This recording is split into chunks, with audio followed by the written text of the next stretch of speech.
All right, here we are. We're back at the actually the Camaro, and we're going to work on the firewall. What we're doing is we're going to locate that one spot where we're going to drill a hole so we can split the wires from the PCM or ECU or whatever it is. I never get it right.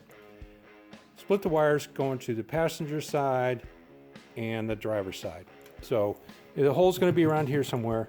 Just got to make sure I put it in the right spot and feel comfortable about it, because once you do it, you can't change it. But we're going to go ahead and put a circular gasket right here, and then have a plate on the back. And we're going to do that to the same on either side.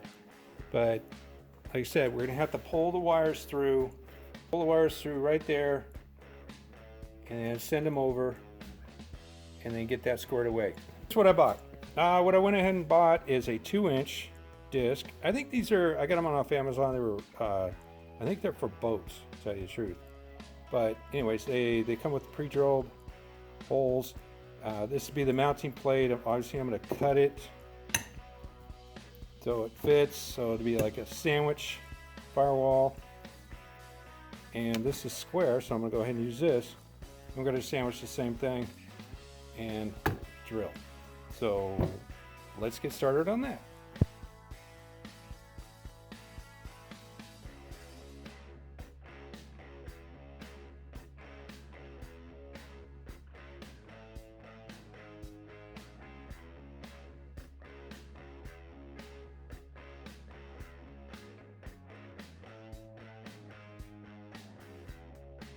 All right, it came out, I would say, okay.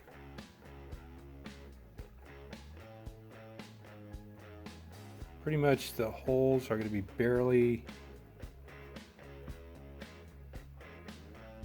well, they'll line up right there. There, if I punch 2 holes through there, I'll be okay. And then same with this. Same with this one. It lines up. It is barely in the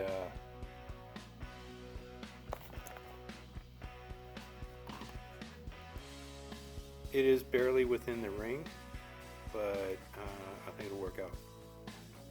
So that will sandwich in between the that'll sandwich the firewall. And so with this, it'll look great, and we'll move on.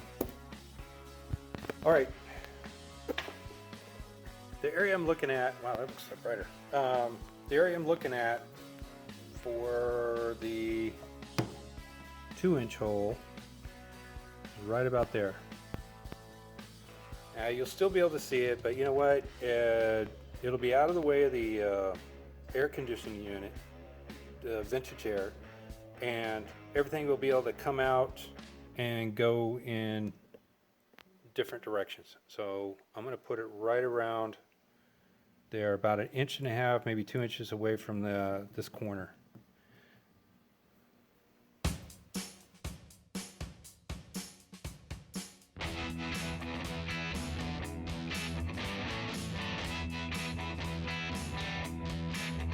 That don't look that bad. I know I have to put this on the back, but that doesn't look that bad, to tell you the truth. Yeah.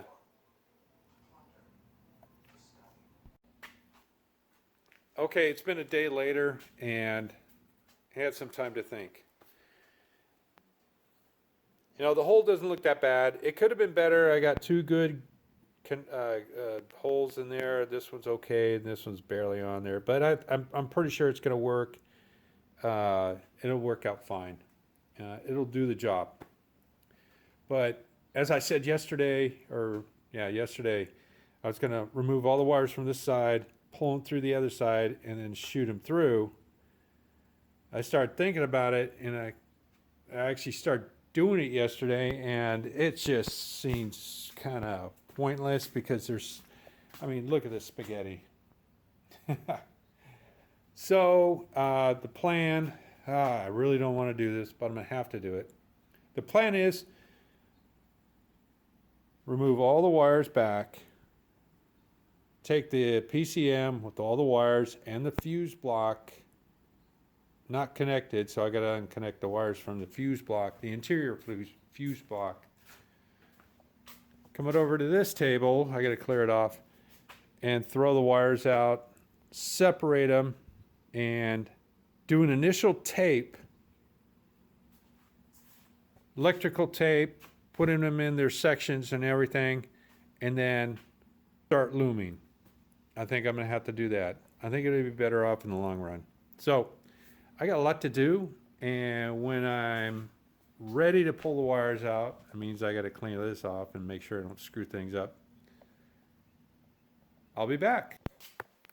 All right, just got done, and I got a couple wires here. This actually I screwed up and unhooked this from the fuel pump relay, so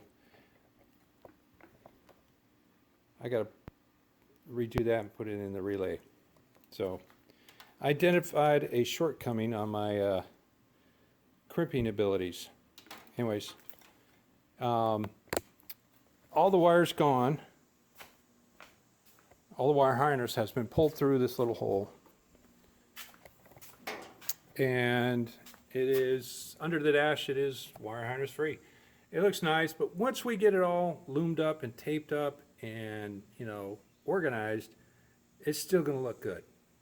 This is the spaghetti. This is the fuse box and the wire, the CPU, ECU, whatever you want to. I just can't get that name in my head. Anyways,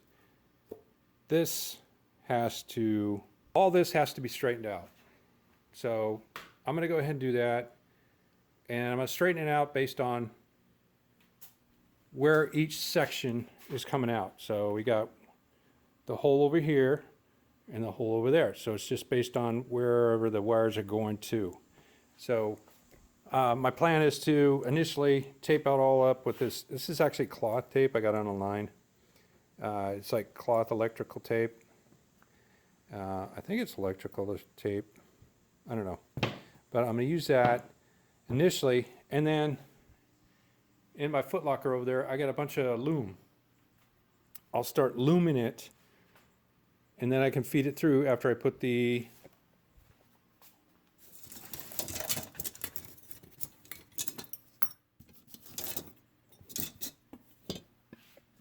brackets on. Remember the other day, I actually mounted this. I'm going to go ahead and mount this, see what it looks like. But let me go ahead and do that, and I'll be right back. All right, it's not 100% mounted. I don't have the bolts or the nuts on the back, but it looks good. It's not drilled through. It's just, you know, it just fits around the square. I just couldn't find anything that filled this, you know, the hole up. So this is a 3-inch or I guess a grommet or a firewall loom hole. I don't know. Anyways, 3-inch, and it just fits right in there. There's a plate behind it, and then when I screw it down, it's going to be nice and tight against it. And then I'll fill in the sides with a little silicone. You won't even see it, and it'll work out. Because once I put everything through and on the inside, I'm going to seal it up from the inside with something. So no water or anything will get through. The only thing is he's sticking through is the loom with the wires. So it'll look good. I'm just giving you an update. This is where I'm at. The rat's nest is pulled out, and I think I got everything buttoned up and tied up. I mean, it still looks like a mess, but I know where everything's at. But I just wanted to give you an update. This is what I got, where I'm at right now. Okay, here's a little bit of update. I got everything separated, sort of. Passenger side, driver side. So I know where everything's going. I got to reconnect some of the fuses, obviously, and I'm going to do a test.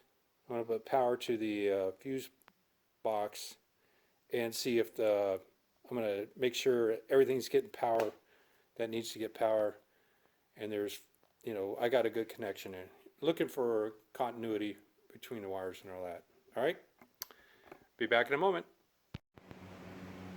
All right, I'm about to shove the wires through the firewall.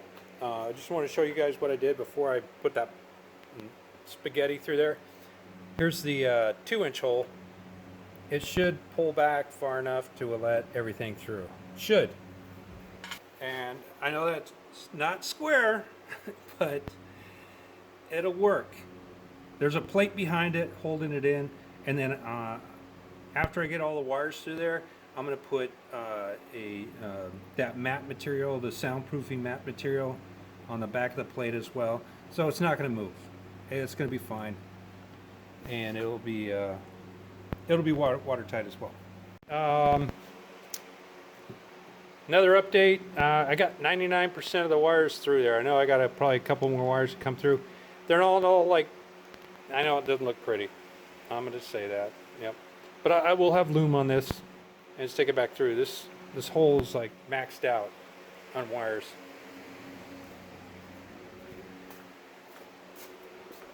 And there's the other side, which is actually got less. I thought this would have more, but this has less. But anyways, I got the wires through. Now I got to go through because I broke a couple of connectors shoving them through. Mrs. Alien helped me out. That's how I'm going to refer to her.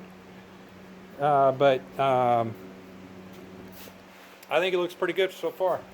So I got to find connectors, reconnect them, solder, do whatever, and start connecting everything so I can test power again on everything. So I'll be back when I got more.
All right, I got everything hooked up and I ran it again, as you saw, and it started right up, which was awesome. That means I don't have really, well, doesn't mean I don't have a break in a wire somewhere. It just means everything that's able to make it run is connected correctly.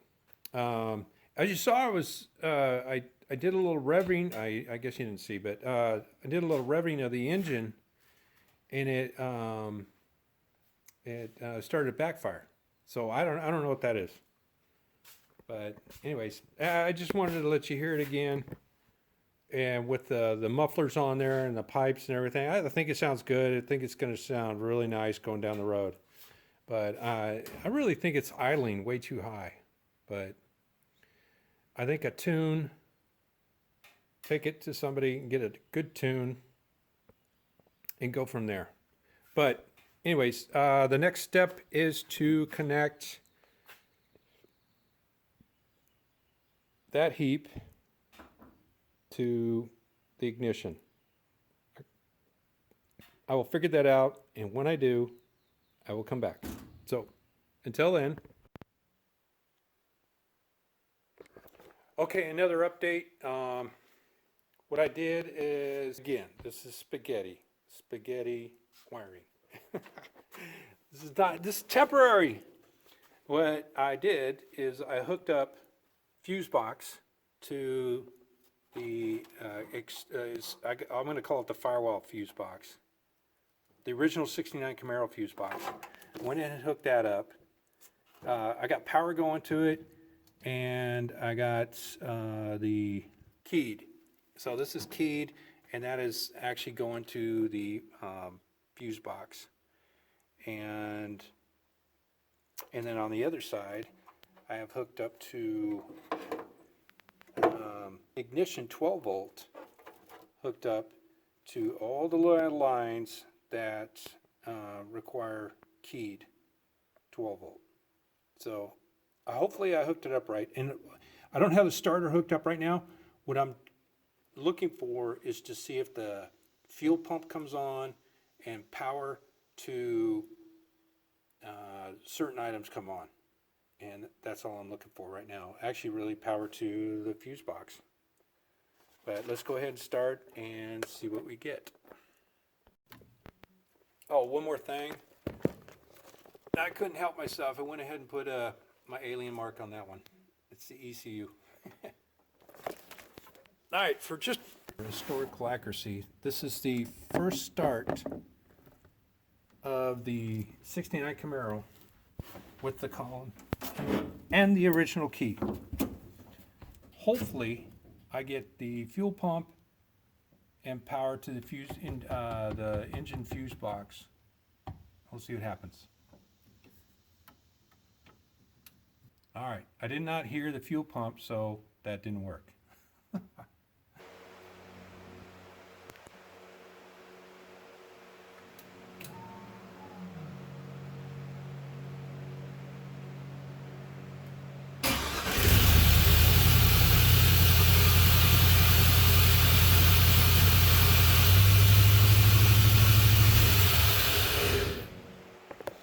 All right, as you just heard, the engine did start again. But this time, I started it, let me unplug the battery because battery's dying. Anyways, I started it with the key, as you saw. This is awesome, I'm totally stoked. But let me show you what I did. I know it's a mess in here, believe me. Again, I got wires everywhere. But it makes sense to me, and right now that's the only thing I need to make sense with. Okay, the problem was I didn't know how I was going to connect the old wiring to the new wiring and have everything work. I don't know if everything's going to work still, but I wanted to start it. I wanted to be able to start the solenoid, which is the starter. I wanted to start the starter where the cold cranking amps were, which was cranking it all the way over, and it did. But I was having a problem because I didn't know where to hook it up on this. And here's the fireside wall, and this is the interior wall. Fireside wall, this is power, this is keyed power, and this is the starter. Goes to the starter, the solenoid. And so I was like, okay, well, how am I going to get the fuel to come on and everything else come on? Well, the power was putting power to this block, and it was going, throughout. But so I was looking at this, and I didn't realize it until after I looked at my own diagram that the 3 connectors in the middle, you can actually attach things. And they are hot when you turn the key to accessory or ignition. So here's a little PowerPoint I made up. Pointy device. So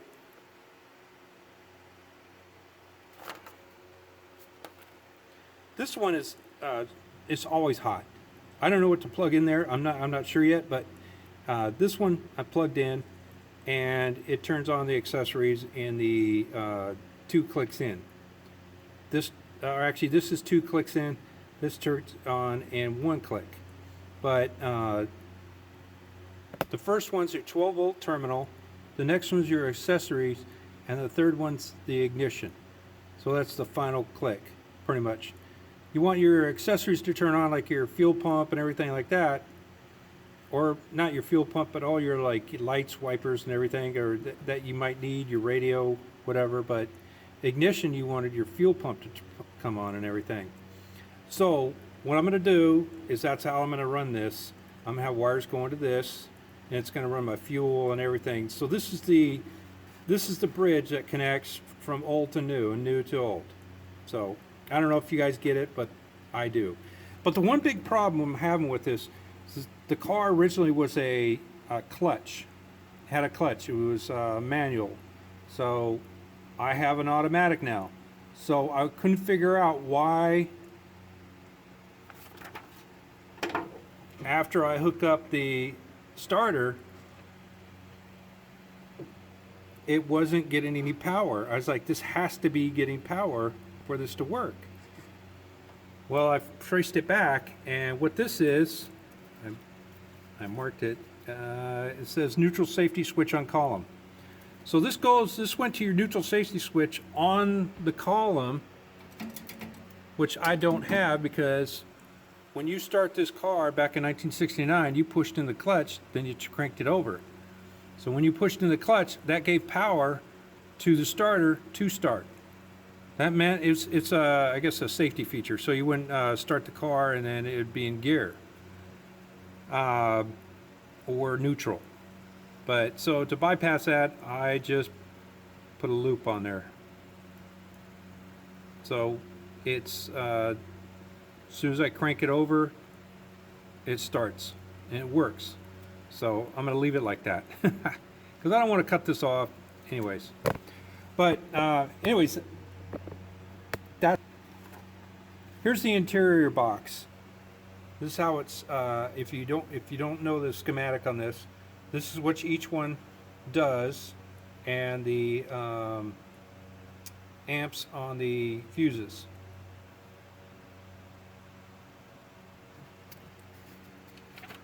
Now here's the exterior fuse box